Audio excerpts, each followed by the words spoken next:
Hello friends, let's start today's the Hindu vocabulary. हमारा पहला vocabulary है पोलराइज।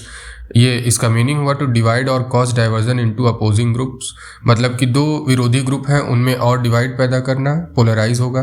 पार्ट ऑफ स्पीच में वर्ब की तरह यूज होता है। सिनोनिम होगा divide, split and fragment. Antonym होगा यूनिफाई, इंटीग्रेट, यूनाइट। सेंटेंस जिसमें ये यूज हुआ है वो है the Trinamool has projected the discontents over the SIR as a consequence of centers and ECI's machinations, while BJP has wielded the SIR as a tool to polarize elections on religious lines। सीधा सा मतलब है इस sentence का कि तृणमूल कह रही है कि बीजेपी बंगाल में पोलराइज करके रिलीजियस लाइंस को इलेक्शन जीतना चाहती है। अगला वर्ड है हमारा हेजिटेंट। उसका मतलब होगा अनविलिंग और रिलेक्टेंट टू एक्ट और प्रोसीड। कोई काम करने से जो है करने की इच्छा ना होना, प्रोसीड ना करना, ठीक। और पार्ट ऑफ स्पीच में इसका मीनिंग होगा एडजेक्टिव। सिनोनिम्स है इसके रिलक्टेंट, अनविलिंग और अनसर्टेन। एंटोनिम होगा सर्टेन, डिसाइसिव, ईगर। सेंटेंस जिसमें ये यूज हुआ है वो है considerable uncertainty continues to persist in West Asia with shipping companies still hesitant to brave the Strait of Hormuz. मतलब स्ट्रेट ऑफ हॉर्मूज पे जो शिपिंग कंपनीज है वो अभी भी हेजिटेंट है, मतलब अभी भी वो जाना नहीं चाह रहे क्योंकि कब युद्ध हो जाए, क्या हो जाए। अगला वर्ड है परसिस्ट। मीनिंग इसका होगा कंटिन्यू टू एग्जिस्ट और occur over a prolonged period. Uncertainty मतलब कि कोई चीज़ है वो चले जा रही है लगातार, वही होगा वो परसिस्ट। पार्ट ऑफ स्पीच में इसको एज अ वर्ब की तरह यूज़ किया जाता है। सिनोनिम होगा इसका कंटिन्यू, एंड्योर, लिंगर। एंटोनिम्स होगा इसका सीज, एंड डिसअपीयर। सेंटेंस जिसमें ये यूज हुआ है वो है considerable uncertainty continues to persist in West Asia with shipping companies still hesitant to brave the Strait of Hormuz. मतलब वही कि जो अनसर्टेनिटी बनी हुई है वहाँ पे वेस्ट एशिया में, उसकी वजह से shipping companies straight of Hormuz को पार करने की हिम्मत नहीं दिखा पा रही हैं। वर्ड होगा हमारा अगला डैम्पेंड। मीनिंग इसका होगा रिड्यूस्ड इन फोर्स, विगर और इंटेंसिटी। मतलब कि कोई किसी चीज़ का फोर्स या फिर मतलब उसकी शक्ति को कम होना। पार्ट ऑफ स्पीच में वर्ब की तरह यूज़ होगा, पास्ट पार्टिसिपल की तरह यूज़ होता है ये। और सिनोनिम्स इसके होंगे सबड्यूड, लेसेंड, डिमिनिश्ड। एंटोनिम होगा इंक्रीज्ड, हाइटेंड, बूस्टेड। सेंटेंस जिसमें ये यूज़ हुआ है वो है a rate change at this juncture could have made matters significantly worse and further dampened the mood of the economy। मतलब जो रेट चेंज होता है उससे जो इकोनॉमी का जो मूड है वो स्लो डाउन हो गया, वो कम हो गया। और अगला वर्ड है हमारा जंक्चर। मीनिंग इसका होगा a particular point in time और अ क्रिटिकल मोमेंट। मतलब किसी टाइम के किसी एक पॉइंट का, मतलब पर्टिकुलर पॉइंट किसी टाइम का, और या फिर कोई बहुत ही क्रिटिकल मोमेंट, बहुत इंपॉर्टेंट मोमेंट हो।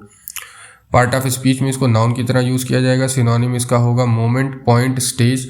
एंटोनिम्स होंगे इसके कॉन्टिन्यूटी, स्टेबिलिटी। सेंटेंस जिसमें ये यूज हुआ है वो है a rate change at this juncture could have made matter significantly worse and further dampened the mood of the economy. मतलब कि इस पॉइंट ऑफ टाइम पे जो अभी सिचुएशन चल रही है, इस पे जो रेट चेंज होता है वो इकोनॉमी के मूड को, मतलब इकोनॉमी को थोड़ा स्लो डाउन कर सकता है। वर्ड होगा हमारा अगला हैम्पर। इसका मतलब है हिंडर और ऑब्स्ट्रक्ट प्रोग्रेस। मतलब कि कोई प्रोग्रेस को रोक देना या उसको जो है ख़त्म करना। पार्ट ऑफ स्पीच में इसको वर्ब की तरह यूज़ किया जाता है। सिनोनिम होगा hinder, impede and obstruct. Antonym होगा एड, असिस्ट, फैसिलिटेट। सेंटेंस जिसमें ये यूज हुआ वो है all of this coupled with the fuel constraints will continue to hamper growth in 2026 and 27। 2026-27 के ग्रोथ में जो ये फ्यूल की दिक्कत आ रही है उससे ग्रोथ जो है वो थोड़ा प्रभावित होगा। वर्ड है हमारा अगला रॉयल्ड।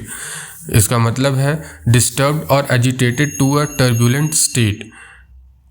मतलब कि एक जो राज्य है, एक देश है, वो बुरे समय से गुजर रहा है, वो परेशान है। पार्ट ऑफ स्पीच में इसको वर्ब की तरह यूज़ किया जाएगा। सिनोनिम होगा एजिटेटेड, डिस्टर्ब्ड, अनसेटल्ड। एंटोनिम होगा इसका काम्ड, सूद एंड स्टेबलाइज।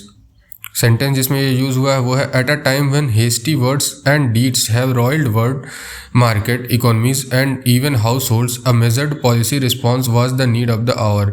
मतलब कि इस समय जो सिचुएशन चल रही है जिसमें पूरी दुनिया के मार्केट इकोनॉमी हाउस होल्ड भी एकदम परेशान है, उसमें एक अच्छे पॉलिसी की ज़रूरत है, यही नीड ऑफ द आवर है। और अगला वर्ड है हमारा ऑनरस। इसका मीनिंग होगा रिक्वायरिंग सिग्निफिकेंट एफर्ट और burden, here referring to the demands placed on voters. मतलब कि सिग्निफिकेंट एफर्ट मतलब कोई एक पर्टिकुलर एक बहुत ही पॉइंट का एफर्ट लगाना या फिर कोई बर्डन होगा, यहाँ पे रिफ़र कर रहा है जो डिमांड वोटर्स ने रखी है। पार्ट ऑफ स्पीच में इसको ऐसा एडजेक्टिव यूज़ किया जाता है। सिनोनिम होगा बर्डनसम, ऑप्रेसिव, टैक्सिंग। एंटोनिम होगा इजी, लाइट, एफर्टलेस। सेंटेंस जिसमें ये यूज़ हुआ है वो है the anger on the ground over the SIR and the onerous burden placed on electors to prove their eligibility. मतलब जो SIR हो रहा है उसमें अपनी एलिजिबिलिटी को प्रूव करने का पूरा भार जो है वो वोटर्स के ऊपर है। ठीक। वर्ड होगा हमारा अगला कंटेस्टेशन। इसका मीनिंग है द एक्ट ऑफ डिस्प्यूटिंग और challenging something, here applied to political debates and rival claims. मतलब कि किसी चीज़ को चैलेंज करना, ठीक, या फिर डिस्प्यूट क्रिएट करना, ये पॉलिटिकल कॉन्टेक्स्ट में प्रयोग किया गया है। पार्ट ऑफ स्पीच में इसको एज अ नाउन यूज़ करते हैं। सिनोनिम इसका होगा डिस्प्यूट, कंटेंशन, कॉन्फ्लिक्ट। एंटोनिम होगा agreement, consensus and harmony. Sentence जिसमें यह यूज़ हुआ है वो है West Bengal desperately requires a polity where contestation is over how to revive employment. मतलब वेस्ट बंगाल में जो पॉलिटिक्स है उसको इस बात के लिए कंटेस्ट करना चाहिए, इस बात के लिए फोकस करना चाहिए कि बंगाल में रोज़गारी को कैसे और बढ़ाया जाए या फिर उसको कैसे फिर से पुनः जागृत किया जाए। अगला वर्ड है हमारा मशीनेशंस। इसका मीनिंग होगा सीक्रेट और cunning schemes and plots often in a political context to manipulate outcomes. मतलब कि कोई ऐसा स्कीम, कनिंग स्कीम हो जो कि वोटर्स को मैनिपुलेट करे या आउटकम्स को मैनिपुलेट करे पॉलिटिकल कॉन्टेक्स्ट में। पार्ट ऑफ स्पीच में इसको एज अ नाउन की तरह यूज़ किया जाता है। सिनोनिम होगा इंट्रीग्स, स्कीम्स, प्लॉट्स। एंटोनिम होगा ओपननेस, ट्रांसपेरेंसी, ऑनेस्टी। सेंटेंस जिसमें ये यूज़ हुआ है वो है the Trinamool has projected the discontents over the SIR as a consequence of the centre's and the economic machinations. मतलब ECI मशीनेशंस। मतलब ECI को जो तृणमूल कांग्रेस है वो ये कहती है कि वो मैनिपुलेट कर रही है अब SIR के द्वारा आउटकम्स को, मतलब इलेक्शन के रिजल्ट्स को मैनिपुलेट करने की कोशिश कर रही है। अगला वर्ड है हमारा इनशॉसिएंट। इसका मीनिंग हुआ showing a lack of concern और indifference especially regarding serious matters like electoral process. मतलब किसी भी चीज़ के लिए कंसर्न ना होना, चिंतित ना होना, उसके बारे में ध्यान ना देना, यहाँ पे इलेक्टोरल प्रोसेस के बारे में कहा गया है। पार्ट ऑफ स्पीच में इसको एज अ एडजेक्टिव यूज़ किया जाता है। सिनोनिम इसका होगा कंसर्न, नॉनशलेंट, केयर फ्री। एंटोनिम होगा कंसर्न, अटेंशन, एंग्शियस। और सेंटेंस जिसमें ये यूज़ हुआ है वो है the anger on the ground over SIR and the onerous burden placed on the electors to prove their eligibility due to largely a flawed enumeration process adopted by insouciant ECI has now become an election issue on its own।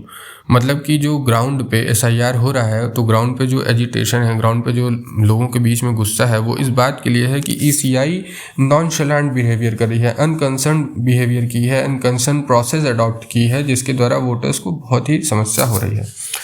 Thanks for watching, do like, share and subscribe. Radhe Radhe.